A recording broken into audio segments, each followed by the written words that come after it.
하나씩 좀 여쭤볼게요. 네. 일단 첫 번째 질문은 저는 세월호를 하고 싶어요. 아, 그렇습니까? 왜 그러냐면은 네. 저희들 방송을 처음부터 들으신 분들은 아시겠지만 세월호 사건 나기 한 달 반 정도 전에 우리 방송 만들어졌고요. 그리고 세월호 사건 나자마자 바로 다음 날 대표님 인터뷰를 했고요. 대표님은 누구나 다 아시겠지만 선박의 전문가시고요. 그 세월호 사건이 지금 벌써 다음 달이면은 3년째가 되는 거거든요. 네. 그렇게 되면은 대표님이 나와서 하셨던 얘기가 지금 머릿속에 아직도 맴돌아요. 그 시간이 흐르면서 대표님이 어떤 갖고 계신 생각이 네. 달라진 점이라든가 이런 것들 좀 말씀해 주실 수 있나요? 크게 달라진 점은 없는 것 같아요. 왜냐하면 네. 천안함 사건도 그렇습니다만은 선박에서 일어날 수 있는 사고라는 것이 선박을 운항해본 사람들 입장에서는 유추할 수 있는 범위가 그렇게 크지가 않아요. 선박 사고가 일어나는 메커니즘 자체가 절대로 있을 수 없는 것도 있을 수 있고 또 발생 가능한 것도 있는데 그러한 관점에서 본다 그러면은 우리가 유추할 수 있는 범위에서 크게 벗어나질 않거든요. 네. 세월호도 마찬가지입니다. 초창기에 제가 원인을 짚었던 내용에서 크게 변한 것은 없는데 다만 그동안 여러 가지 분석들이 있었죠. 그죠? 크게 우리가 본다면은 파파이스의 정 감독님께서는 이제 뭐 엔카와 관련된 말씀을 하시기도 하고 또 최근에 그 동영상 자로님의 분석도 있었죠. 네. 거기에는 이제 뭐 잠수함과의 충돌을 말씀하셨잖아요. 그래서 그와 관련해서 그 이후에 또 저한테 이제 인터뷰 요청이 온 분도 계세요. 김영희 교수님도 이제 전화를 주시고 하셨는데 제가 사실은 공식적인 입장을 말씀드리지는 않았어요. 근데 제 생각은 뭐냐면 그것이 정답이다 아니다라고 말씀드리기 이전에 우리는 보다 더 좀 신중하게 분석해 볼 필요가 있겠다라는 말씀을 드리고 싶습니다. 뭐냐면 만약에 충돌이 있었다면 그 부분에서는 조금은 좀 유보적인데요. 충돌이 있었다면 그것도 대변침을 가져올 수 있을 만한 충돌이 있다면 그만한 데미지가 우리 눈에 보여야 돼요. 그래서 우리 눈에 그만큼의 데미지가 보이지 않는 상태에서 그걸 이제 범위를 확정하는 것에는 좀 다소 이제 우리가 조심스러울 부분이 있다. 근데 지금까지 이제 우리가 세월호를 정상적인 모습일 때 기울어지기 시작할 때부터 해서 완전히 뒤집어질 때까지 봤지 않습니까? 그런데도 우리 눈에 보이지 않는 부분은 분명히 존재합니다. 예. 특히 이제 선미 쪽, 선미 하부 쪽은 우리가 거의 못 본 부분이 있지만 선수 쪽 하부는 우리 거의 다 봤잖아요, 그죠? 그렇죠. 완전히 뒤집어지면서. 그래서 그 정도의 충돌이 야기된다면 사실 선수 쪽의 데미지가 제일 이제 클 수 있다고 보는데 그런 데미지를 우리는 발견하지 못했고요. 그냥 이렇게 우리 스크래치처럼 긁혀져 있는 것을 충돌의 흔적이라고 말할 수는 없습니다. 그렇죠. 예, 왜냐하면 선박이 우리 쇠 스틸로 되어 있기 때문에 무척 강하다고들 착각하시는데 선박은 참 얇은 물체예요. 만약에 선박을 좀 줄이는 사이즈를 우리 책상 사이즈로 줄이면은 알루미늄 호일 정도밖에 안 됩니다. 그 정도로 약한 물체가 선박입니다. 그래서 선박과 선박 간의 충돌에서는 종이장 구겨지듯이 오히려 자동차 충돌은 엄청나게 강한 물체예요. 자동차 덩치에 그 정도 철판이라 그러면 그거를 사이즈로 선박까지 키우면 아마 한 20cm 이상 두께가 나와야 될 겁니다. 그렇죠? 그런데 우리가 자동차끼리 충돌을 해도 상당한 데미지를 우리가 눈으로 보잖아요. 그렇다면 선박은 그보다 훨씬 더 많은 데미지가 발생해야 되는데 만약에 이제 그러한 충돌이 우리가 눈에 보이지 않는 선체 하부에 존재했다면 훨씬 급속하게 침몰을 해야 되는 거죠. 그죠? 그래서 그런 여러 가지 정황으로 봤을 때에 우리가 그런 충돌을 접근을 하기에는 좀 더 신중을 해야 된다. 말씀을 드리고 싶고 또 이제 어떤 엔카라는 부분도 실제로 그러한 것이 가능하려고 한다면 선장뿐만 아니라 1등 항해사 그다음에 조타수 그다음에 또 현장 선수 쪽에서 엔카를 내리는 현장 작업하는 사람들이 올 스탠바이 된 상태에서 그리고 이제 일사불란하게 정확하게 이제 맞아야만 되는 부분이 있습니다. 그때 그 시간에 과연 그러한 것이 있었는가라는 부분에 좀 회의적인 부분이 있고요. 그다음에 한 가지는 우리가 어떤 이 궤적을 놓고 보니까 해저 지형 부분하고 일치하더라는 부분이 있었지 않습니까? 그런데 그 부분은 사실 그게 어느 정도 일치하는 현상으로 나타나네라고 우리가 볼 수가 있지만 일치하게 운항을 하거나 그러한 형태로 어떤 그 엔카 던짐이 가능하지는 않다고 저는 봅니다. 왜냐하면 수심을 나타내 주는 것이 해저 지형까지 우리가 알 수 있는 것이 해도상에서 지형이 나오는 것이 아니라 수심이 이렇게 데이터가 있거든요. 그걸 맞춰서 정확하게 운항한다는 것은 불가능한 일이에요, 거의. 네. 바다에는 또 이제 해상 상태가 있고 또 바람도 있고 조류도 있고 하기 때문에 그 위치를 정확하게 자동차 운전하듯이 할 수 있는 것도 아니고 또 그러한 것을 가이드해 줄 수 있는 해도 자체가 인식하는 게 쉬운 일이 아니기 때문에 그 결과로 나타난 현상에서 일치함을 우리는 얘기는 할 수 있지만 그렇게 맞춰서 했다는 것은 지나치게 자기적인 부분이 있다. 그래서 그 모든 원인에 있어서 우리는 좀 더 신중해야 되는데 그렇다면 원인은 무엇이냐라는 얘기가 나올 수 있지 않습니까? 그렇죠. 그건 뭐냐면 저는 기본적으로 이 사건은 기획 침몰이라는 범위를 벗어나지 못해요. 침몰하도록 만들었는 것만은 분명한 것 같단 말이죠. 여러 가지 정황이. 한 가지 뭐 예를 들자면 심지어 선장을 데리고 가서 하룻밤 재우는 이 모든 그다음 또 출항하기 전에 사망사상 기사가 선장 보고 출항하지 말자고 울면서 애걸복걸했다라는 그런 부분들이 팩트라고 한다면 분명히 사전에도 그렇고 어떠한 정황은 분명히 존재합니다. 그리고 기본적으로 선박은 쉽게 배가 뒤집어지지 않습니다. 선박은 쉽게 뒤집어지지 않도록 만든 것이 선박이에요. 말하자면 자동차 같은 경우는 전속력으로 달리다가 오른쪽으로 핸들이 틀면 뒤집어지는 것은 우리 흔히 예상할 수 있지만 선박은 전속력으로 달리다가 급격하게 최우 또는 최좌로 터닝을 한다고 하더라도 절대로 뒤집어지지 않게 설계되어 있습니다. 그러면 왜 뒤집어졌느냐?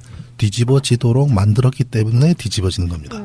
그럼 뒤집어지게 만든다는 것은 뭐냐면 기본으로 스타빌리티, 안정성인데 안정성을 확보하려고 그러면은 하부가 무겁고 위가 가벼울 때 안정성이 가장 극대화가 되겠죠. 근데 위가 같이. 예. 네, 위가 무겁고 하부가 가벼워지면 뒤집어질 수밖에 없잖아요. 무게짐 신고를 네, 이루어야 그래서 된다는 선박에서는 이러한 안정성, 특히 화물을 싣는 경우에는 화물에 싣는 양에 따라서 그 안정성을 조절하는 것이 발라스트 워터라는 게 있지 않습니까? 예, 예. 이 발라스트 워터를 어느 정도 넣고 어느 정도 뺏는가가 선박의 안정성을 바로 좌우한단 말이죠. 그래서 그러한 것을 실수였든 아니면 의도적이었든 어떤 조절이 분명하게 있었기 때문에 쉽게 넘어갔다고 저는 판단을 하는데 그 쉽게 넘어지는 데에 촉발적인 역할을 한 것은 갑판 위에서의 화물의 움직임입니다. 또는 갑판 하부에 있는 선창대에 있는 자동차들. 한번 배가 기울어지기 시작을 하면 그 안에 이제 고박이 제대로 안 된 화물들은 쏠릴 수밖에 없잖아요. 왜냐하면 이 물체, 선박이라는 물체가 유체에 떠 있기 때문에 유체에 떠 있는 데서 무게중심이 한쪽으로 이동하면은 무게중심이 두 배로 반대편이 무거워지는 거 아니겠습니까? 그죠? 그렇죠. 그렇기 때문에 급격하게 기울어질 수밖에 없어요. 물 위에 떠 있기 때문에. 그럼 한번 기울어지면 또 다른 물체를 더 한쪽으로 쏠리게 촉발하기 때문에 실제로 뭐 갑판상에 있는 그 컨테이너들이 고박이 안 된 건 우리 다 알고 있는 사실이고 심지어 그 선창 내에 있는 자동차들조차도 고박이라고 하기 힘들 만큼 그냥 걸쳐놓은 경우 심지어 바퀴가 앞뒤로 움직이지 않도록 삼각대를 대어놓은 수준에서 벗어나지 못하는 거거든요. 그렇죠. 그래서 한번 쏠리기 시작하면 급격하게 그 안정성을 무너뜨리게 되는데 그럼에도 불구하고 이 배가 무너지지 한쪽으로 완전히 뒤집어지지 않으려고 하면은 그만큼의 발라스팅에 대한 안정성이 확보됐어야 되는데 그렇게 하지 않았다. 그 말은 그조차도 사전에 계획됐다. 네, 계획된 거라고 보기엔 충분하다고 저는 판단을 합니다. 어떤 이유인지는 모르겠고요. 그렇지만이다만 화물이 한쪽으로 쏠려서 넘어지도록 하는 데는 변침이라는 게 역할을 하는 것은 분명한 것 같아요. 그런 변침을 하게 되면 배가 기울어짐이 흔들리면서 기울어지기 때문에 그것이 이제 또 화물을 한쪽으로 쏠리게 하는 것을 촉발을 했고 또 기본적으로는 전체적인 데이터가 안정성을 저해시킨 상태가 실수였든 의도였든 넘어질 수밖에 없는 컨디션을 만들었기 때문에 넘어진 것입니다. 근데 그것은 현재로서는 어떤 외력이라는 부분에 있어서는 저는 조금 유보적이다. 그죠? 그러면 이제 기획 침몰설이라면 말씀한 대로 자료에 보면 평형수를 장난치고 그다음에 그 평형수를 장난침과 함께 화물을 한쪽으로 치우칠 수 있도록 급변침을 했단 말이죠. 그런데 나중에 그 갑판에 있던 것들은 이미 바다로 떨어졌을 때 만약에 바다로 떨어졌을 때 이미 배에 작용되는 힘이 솟아됐기 때문에 네. 다시 복원을 해야 되는 게 맞는 거잖아요. 그다음에 함물량이 너무 적기 때문에. 네. 그러니까 그것도 또 해석하기가 굉장히 어렵단 말이죠. 네. 그렇게 또 이해를 하면 이게 기획 침몰설도 좀 지금 해석하기가 어렵지 않냐. 네. 선박에서의 안정성 부분에서 사실 저도 배를 운항을 할 때 예. 제가 이제 2등 항해사 때 한 번 경험을 했는데요. 예. 그때 이제 태평양을 항해하기 전에 일본에서 마지막 항구를 출항하기 전에는 화물 컨디션을 좀 풀로 체크를 합니다. 예. 1등 항해사가 체크를 하고 3등 항해사의 도움을 받아서 화물 플랜이 제대로 되어 있는지 그 대부분은 부두에 있는 하역센터에서 전부 계산을 해서 가지고 와요. 가지고 오면 그 화물 컨디션을 보고 안정성이 문제가 되겠다 싶으면 화물을 재배치하게 됩니다. 즉 무거운 화물을 좀 더 밑에 놓고 밑에 그 가벼운 화물을 위쪽으로 배치를 하려고 그러면 사실 한 창을 왕창 퍼내고 다시 넣는 재배치가 필요할 분도 있어요. 근데 그러다 보면 출항 시간이 1시간, 2시간 늦어지게 되죠. 특히 일본처럼 인건비가 비싼 곳에서 출항 시간 늦어지게 되면 데미지가 크거든요. 그렇죠. 그럴 경우는 1등 항해사는 상당히 고민을 하게 됩니다. 이걸 2시간을 하더라도 안정성을 확보할 것이냐 아니면은 그냥 출항해버릴 것이냐. 근데 그 당시에 1항사가 그러한 점에서 좀 미숙한 분이 1등 항해사를 맡았었는데 그냥 출항을 해버렸어요. 결과가 어떻게 됐냐면 로스앤젤레스의 컨테이너가 9일 동안 태평양을 건너서 LA에 들어가는데 9일 동안 기름을 쓰잖아요. 선박이. 기름 탱크는 최하부에 있어요. 그렇죠. 선박의 최하부에 기름 탱크가 있는데 기름 탱크가 싹 다 비어버리고 거의 소진하고 나니까 발라스트를 풀로 조정을 해도 배 안정성 확보가 안 되는 거예요. 그러니까 배가 운항을 하다가 왼쪽으로 싹 기울어져요. 한 5도, 10도 가까이 기울어버려요.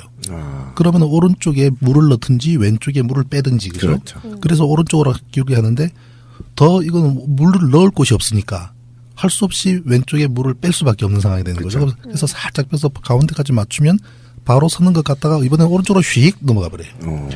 그렇게 좌우 몇 번 이렇게 하다가 만약에 그때 날씨가 안 좋았다면 침몰했을 겁니다. 그렇죠. 그런데 다행히 태평 퍼시픽처럼 아주 평온한 날이었기 때문에 다행히 한국까지 들어가는데 이상이 없었는데 그때 정말 죽는 줄 알았습니다. 즉 어떤 상황에서 아무리 안정성을 확보를 하려고 해도 컨디션 자체가 미쳐주지 않으면 지금 세월호 같은 경우도 화물 계산에 많은 또 비중을 두고 있는 분 계신데 그것보다 사실은 발라스트보다 바닷물을 얼마만큼 넣고 빼느냐에 따라 더 많은 영향을 받게 돼요. 그리고 화물창에 아무리 화물을 많이 넣는다고 하더라도 그 오바토니지를 되기도 쉽지가 않지만 오바토니지가 된다 손 하더라도 배는 어느 정도 감항하게끔 되어 있거든요. 그런데 이제 이 배가 이제 기울어질 수밖에 없고 뒤집어질 수밖에 없었던 데는 그만큼의 발라스팅 아까 뭐 장난쳤다는 표현을 하셨습니다만은 발라스팅에 문제가 있었다. 그것이 의도적이든 아니든.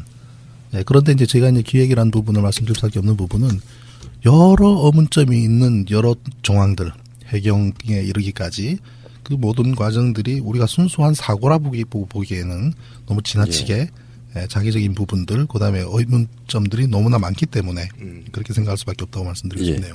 시간이 벌써 3년 지났고요. 그리고 그 사이에 우리가 생각할 수 있는 변수는 세월호가 바다에 가라앉아서 아직까지 3년 동안 떠오르지 않고 있는 거 외에 해수부라든지 이것을 관리하는 쪽이 안에 들어가서 무슨 작업을 했는지는 몰라요. 보도에 의하면은 배를 끌어올리기 위해서 온갖 구멍을 냈다는 보도 같은 건 나오고 있습니다.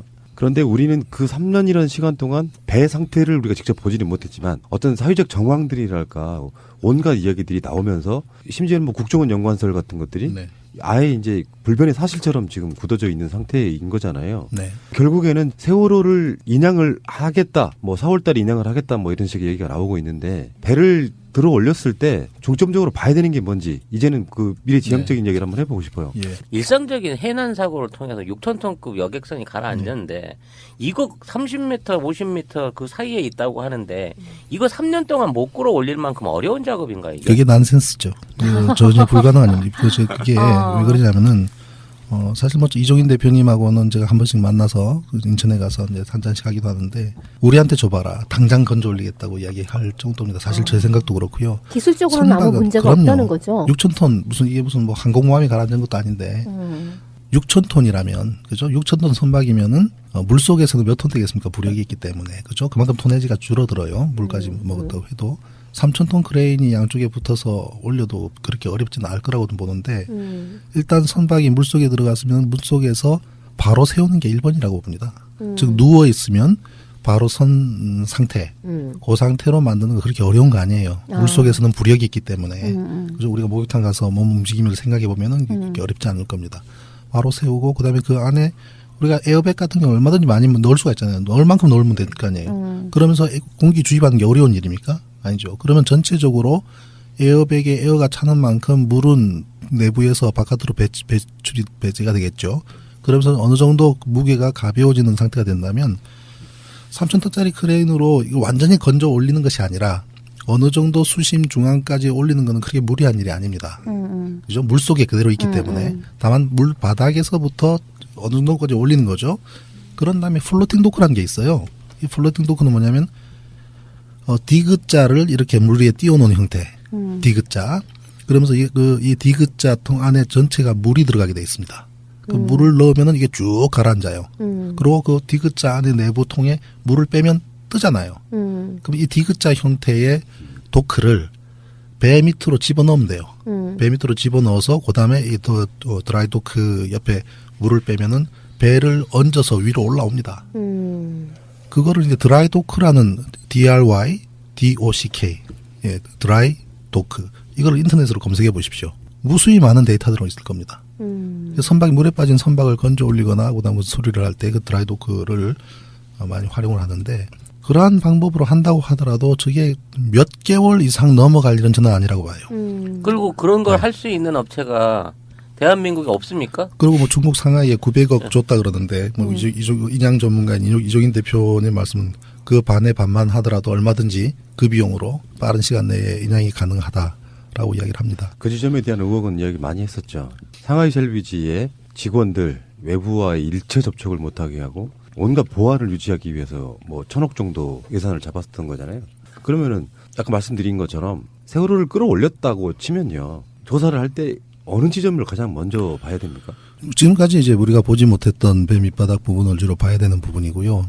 거기에 어떠한 접촉이 있었는지 부분도 중요한 부분이고, 그리고 이제 우리가 충돌이라는 부분을 처음에 좀 신중해야 된다고 제가 말씀드렸을 때는 물체와 물체가 부딪히면은 그 힘이 큰 것에 의해서 힘이 조금 적은 쪽이 어느 쪽으로 틀어지거나 튕겨 나가거나 하는 걸 우리 흔히 상상할 수가 있잖아요. 예. 근데 선박은 아까도 말씀드렸지만 굉장히 약한 물체이기 때문에 선박 전체가 틀어지거나 하기 이전에 그 내부가 찌그러짐이 먼저예요. 푹 들어가는 거죠. 우리가 알루미늄 포일 생각해 보세요. 알루미늄 포일로 자동 장난감 배를 이렇게 만들었다고 생각을 한 상태 그 옆에서 우리가 주걱 같은 거로 푹 찌르면은 알루미늄 포일이 쭉 전체가 움직이는 것이 아니라 알루미늄 포일이 터지거나 그 부분이 찌그러들다는 생각할 수가 있지 않습니까? 그 정도 수준이라는 얘기죠. 그래서 충돌이 일어난다고 하더라도 그러한 국소적인 큰 데미지가 먼저 일어나는 게 먼저고 그것이 충격 자체를 흡수를 합니다.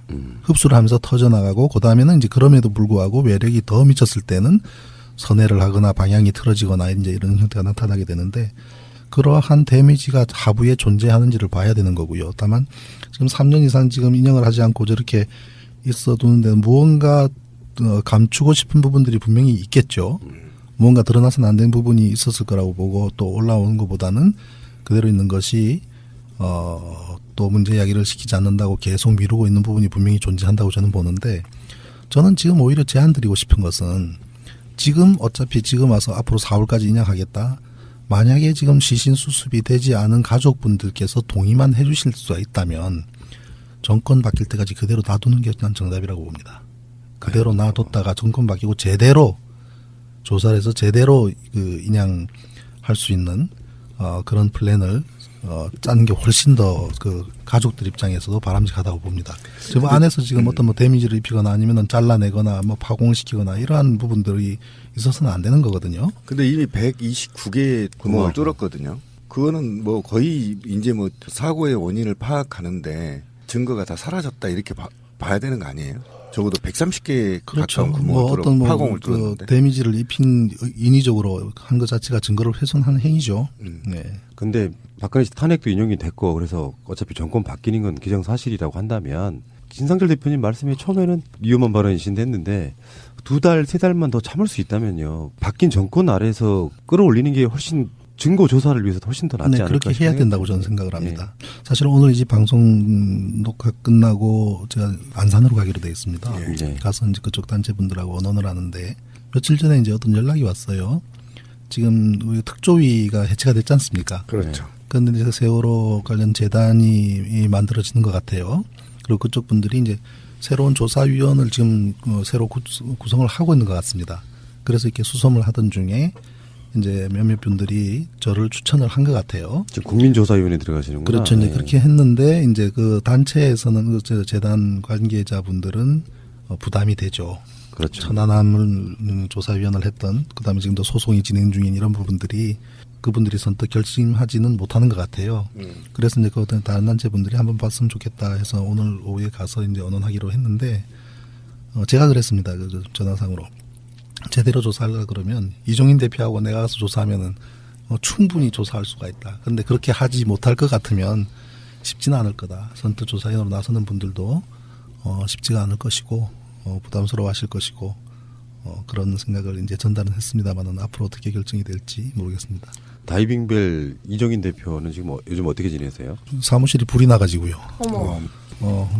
작년이죠. 작년에 불이 나서 거의 전소가 됐습니다. 거기 어머나. 컨테이너로 돼 있는 그 그렇죠. 사무실 말씀하시는 거예요? 네, 그래서 아마 그 스파크로 인한 낡은 시설이다 보니까 피복이 벗겨진 전선에서 아마 스파크가 일어난 것 같다라고 말씀을 하시는데 한 2억 5천 정도의 재산장 아이고. 손실이 났고 보험도 거의 적용이 안 된다 그래가지고 상당히 좀 언뜻 이런 사고가 나면은 괜히 이상한 생각이 들고요. 뭐 어떤 증거 없이 언급은 안 했으면 좋겠고. 예. 그 알파잠수 이종인 대표 같은 경우는 세월호가 인양이 되고 나서도 만약에 정권이 바뀐다면 그런 분들이 참여할 수 있다는 측면에서는 좋은 결론을 좀 내려야 될 것 같긴 해요. 지금 세월호를 4월 달에 인양하는 부분이 그렇게 4월 3년 동안 외쳤지만 한편에서 보면 어떤 대선용 뭐 여러 가지 변수가 있을 수 있어가지고 한 2달 정도 좀 미룰 수 있다면 좀 그래서 저는 우리 가족분들이나 그쪽 관련된 분들이 좀 더 목소리를 낼 수 있다면 예. 지금 상하이에서 돈을 얼마나 썼든 상관없이 올스톱 시키고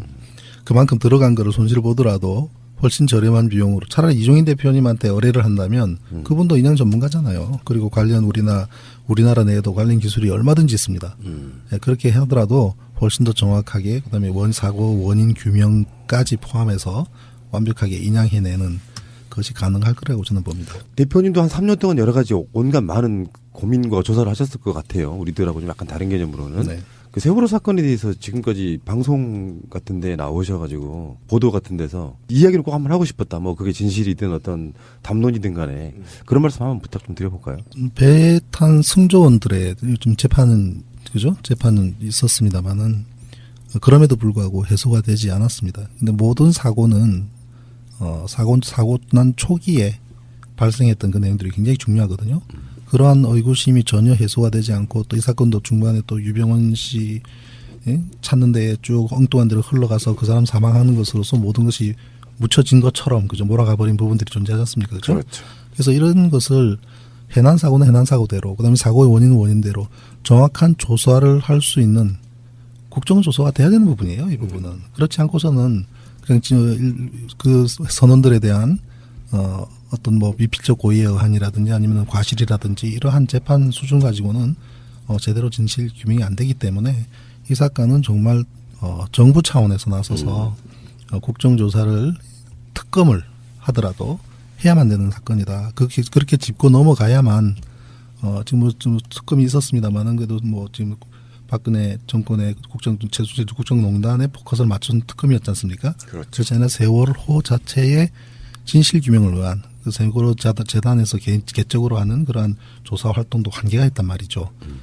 정부 차원에서 나서서 해야 되는 것이 가장 아쉬운 부분이죠. 대법원에서 이제 사건 관련자 겠다라는 말씀을 드리고 싶습니다. 뭐냐면 만약에 충돌이 있었다면 그 부분에서는 조금은 좀 유보적인데요. 충돌이 있었다면 그것도 대변침을 가져올 수 있을 만한 충돌이 있다면 그만한 데미지가 우리 눈에 보여야 돼요.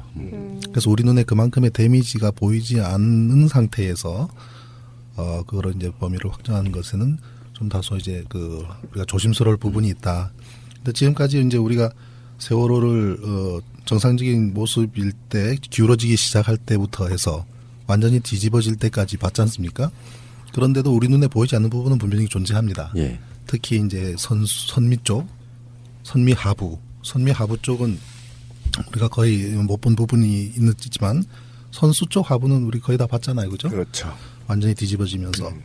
그래서 그 정도의 충돌이 야기된다면 사실 선수 쪽의 데미지가 제일 이제 클 수 있다고 보는데 그런 데미지를 우리는 발견하지 못했고요. 그냥 이렇게 우리 스크래치처럼 긁혀져 있는 것을 충돌의 흔적이라고 말할 수는 없습니다. 그렇죠. 예, 왜냐하면 선박이 우리 쇠 스틸로 되어 있기 때문에 무척 강하다고들 착각하시는데 선박은 참 얇은 물체예요.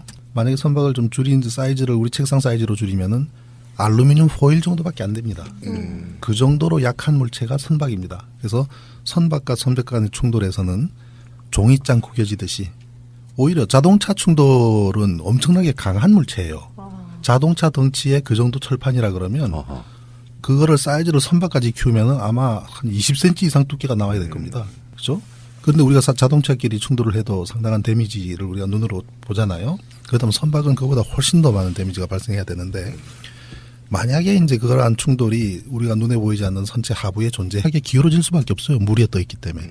그럼 한번 기울어지면 또 다른 물체를 더 한쪽으로 쏠리게 촉발하기 때문에 실제로 뭐 가판상에 있는 그 컨테이너들이 고박이 안 된 건 우리 다 알고 있는 사실이고 심지어 그 선창 내에 있는 자동차들조차도 고박이라고 하기 힘들 만큼 그냥 걸쳐놓은 경우 심지어 바퀴가 앞뒤로 움직이지 않도록 삼각대를 대어놓은 수준에서 벗어나지 못하는 거거든요. 그렇죠. 그래서 한번 쏠리기 시작하면 급격하게 그 안정성을 무너뜨리게 되는데 그럼에도 불구하고 이 배가 무너지지 한쪽으로 완전히 뒤집어지지 않으려고 하면은 그만큼의 발라스팅에 대한 안정성이 확보됐어야 되는데 그렇게 하지 않았다. 그 말은 그조차도 사전에 계획됐다. 네, 계획된 거라고 보기엔 충분하다고 저는 판단을 합니다.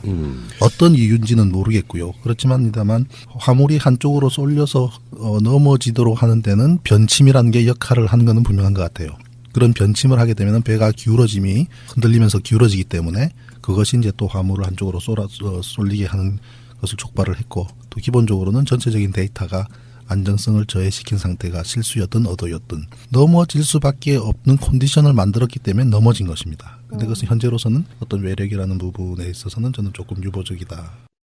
그죠? 그러면 이제 기획 침모설이라면 말씀한 대로 자료에 보면 평형수를 장난치고 그다음에 그 평형수를 장난침과 함께 화물을 한쪽으로 치우칠 수 있도록 급변침을 했단 말이죠. 그런데 나중에 그 갑판에 있던 것들은 이미 바다로 떨어졌을 때 만약에 바다로 떨어졌을 때 이미 배에 작용되는 힘이 솟아됐기 때문에 네. 다시 복원을 해야 되는 게 했다면 훨씬 급속하게 침몰을 해야 되는 거죠. 그죠? 그래서 그런 여러 가지 정황으로 봤을 때에 우리가 그런 충돌을 접근을 하기에는 좀 더 신중을 해야 된다 말씀을 드리고 싶고 또 이제 어떤 앵카라는 부분도 실제로 그러한 것이 가능하려고 한다면 선장뿐만 아니라 1등항에서 그다음에 조타수 그다음에 또 현장 선수 쪽에서 앵카를 내리는 현장 작업하는 사람들이 올 스탠바이 된 상태에서 그리고 이제 일사불란하게 정확하게 이제 맞아야만 되는 부분이 있습니다. 그때 그 시간에 과연 그러한 것이 있었는가라는 부분에 좀 회의적인 부분이 있고요. 그다음에 한 가지는 우리가 어떤 이 궤적을 놓고 보니까 해저 지형 부분하고 일치하더라는 부분이 있었지 않습니까? 네. 그런데 그 부분은 사실 그게 어느 정도 일치한 현상으로 나타나네라고 우리가 볼 수가 있지만 일치하게 운항을 하거나 그러한 형태로 어떤 그 앵카 던짐이 가능하지는 않다고 저는 봅니다. 왜냐하면 수심을 나타내주는 것이 해저 지형까지 우리가 알 수 있는 것이 해도상에서 지형이 나오는 것이 아니라 수심이 이렇게 데이터가 있거든요. 그걸 맞춰서 정확하게 운항한다는 것은 불가능한 일이에요, 거의. 바다에는 또 이제 해상 상태가 있고 또 바람도 있고 조류도 있고 하기 때문에 그 위치를 정확하게 자동차 운전하듯이 할 수 있는 것도 아니고 또 그러한 것을 가이드 해줄 수 있는 해도 자체가 인식하는 게 쉬운 일이 아니기 때문에 그 결과로 나타난 현상에서 일치함을 우리는 얘기는 할 수 있지만 그렇게 맞춰서 했다는 것은 지나치게 자기적인 부분이 있다. 그래서 그 모든 원인에 있어서 우리는 좀 더 신중해야 되는데 그렇다면 원인은 무엇이냐라는 얘기가 나올 수 있지 않습니까? 그렇죠. 그건 뭐냐면 저는 기본적으로 이 사건은 기획 침몰이라는 범위를 벗어나지 못해요. 침몰하도록 만들었는 것만은 분명한 것 같단 말이죠. 여러 가지 정황이. 한 가지 뭐 예를 들면 심지어 선장을 데리고 하나씩 좀 여쭤볼게요. 네. 일단 첫 번째 질문은 저는 세월호를 하고 싶어요. 아, 그렇습니까? 왜 그러냐면은 네. 저희들 방송을 처음부터 들으신 분들은 아시겠지만 세월호 사건 나기 한 달 반 정도 전에 우리 방송 만들어졌고요. 그리고 세월호 사건 나자마자 바로 다음 날 대표님 인터뷰를 했고요. 대표님은 누구나 다 아시겠지만 선박의 전문가시고요. 그 세월호 사건이 지금 벌써 다음 달이면은 3년째가 되는 거거든요. 네. 그렇게 되면은 대표님이 나와서 하셨던 얘기가 지금 머릿속에 아직도 맴돌아요. 그 시간이 흐르면서 대표님이 어떤 갖고 계신 생각이 네. 달라진 점이라든가 이런 것들 좀 말씀해 주실 수 있나요? 크게 달라진 점은 없는 것 같아요. 왜냐하면 네. 천안함 사건도 그렇습니다만은 선박에서 일어날 수 있는 사고라는 것이 선박을 운항해본 사람들 입장에서는 유추할 수 있는 범위가 그렇게 크지가 않아요. 선박 사고가 일어나는 메커니즘 자체가 절대로 있을 수 없는 것도 있을 수 있고 또 발생 가능한 것도 있는데 그러한 관점에서 본다 그러면은 우리가 유추할 수 있는 범위에서 크게 벗어나질 않거든요. 네. 세월호도 마찬가지입니다. 초창기에 제가 원인을 짚었던 내용에서 크게 변화한 것은 없는데 다만 그동안 여러 가지 분석들이 있었죠, 그죠? 크게 우리가 본다면은 파파이스의 정 감독님께서는 이제 뭐 앵카와 관련된 말씀을 하시기도 하고 또 최근에 그 동영상 자로님의 분석도 있었죠. 네. 거기에는 이제 뭐 잠수함과의 충돌을 말씀하셨잖아요. 그래서 그와 관련해서 그 이후에 또 저한테 이제 인터뷰 요청이 온 분도 계세요. 김영희 교수님도 이제 전화를 주시고 하셨는데 제가 사실은 공식적인 입장을 말씀드리지는 않았어요. 근데 제 생각은 뭐냐면 그것이 정답이다 아니다라고 말씀드리기 이전에 우리는 보다 더 좀 신중하게 분석해 볼 필요가 있어서 하룻밤 재우는 이 모든 그다음 또 출항하기 전에 사망사 3기사가 선장 보고 출항하지 말자고 울면서 애걸복걸했다라는 그런 부분들이 팩트라고 한다면 분명히 사전에도 그렇고 어떠한 정황은 분명히 존재합니다. 그리고 기본적으로 선박은 쉽게 배가 뒤집어지지 않습니다. 선박은 쉽게 뒤집어지지 않도록 만든 것이 선박이에요. 말하자면 자동차 같은 경우는 정속력으로 달리다가 오른쪽으로 핸들이 틀면 뒤집어지는 것은 우리 흔히 예상할 수 있지만 선박은 전속력으로 달리다가 급격하게 최우 또는 최좌로 터닝을 한다고 하더라도 절대로 뒤집어지지 않게 설계되어 있습니다. 그러면 왜 뒤집어졌느냐? 뒤집어지도록 만들었기 때문에 뒤집어지는 겁니다. 그럼 뒤집어지게 만든다는 것은 뭐냐면 기본으로 스터빌리티, 안정성인데 안정성을 확보하려 그러면은 하부가 무겁고 위가 가벼울 때 안정성이 가장 극대화가 되겠죠. 근데 위가 같이. 예. 네, 위가 무겁고 하부가 가벼워지면 뒤집어질 수밖에 없잖아요. 무게짐 신고를 네, 이루어진다는 그래서 선박에서는 거죠. 이러한 안정성, 특히 화물을 싣는 경우에는 화물에 싣는 양에 따라서 그 안정성을 조절하는 것이 발라스트 워터라는 게 있지 않습니까? 예, 예. 이 발라스트 워터를 어느 정도 넣고 어느 정도 뺏는가가 선박의 안정성을 바로 좌우한단 말이죠. 그래서 그러한 것을 실수였든 아니면 의도적이었든 어떤 조절이 분명하게 있었기 때문에 쉽게 넘어갔다고 저는 판단을 하는데 그 쉽게 넘어지는 데에 촉발적인 역할을 한 것은 갑판 위에서의 화물의 움직임입니다. 또는 갑판 갑판 하부에 있는 선창대에 있는 자동차들. 한번 배가 기울어지기 시작을 하면 그 안에 이제 고박이 제대로 안 된 화물들은 쏠릴 수밖에 없잖아요. 왜냐하면 이 물체 선박이라는 물체가 유체에 떠 있기 때문에 유체에 떠 있는 데서 무게 중심이 한쪽으로 이동하면은 무게 중심이 두 배로 반대편이 무거워지는 거 아니겠습니까? 그죠? 그렇죠. 그렇기 때문에 급격한